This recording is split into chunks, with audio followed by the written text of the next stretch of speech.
Hello everyone, in this video I will tell you how to copy-paste any text from an image by using a Chrome extension. First of all, open your Chrome browser. Now go to the Chrome extension web store. And here, we will search for Blackbox extension. Now click on that first one. I have already installed it on my Chrome browser. Now go to the new tab and open any image. Like I will copy-paste this line on my notepad.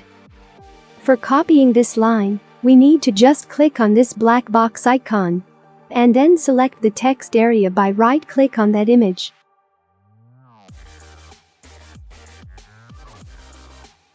Open your notepad and paste it here, that's it. Thank you for watching, please subscribe to my channel for more amazing videos.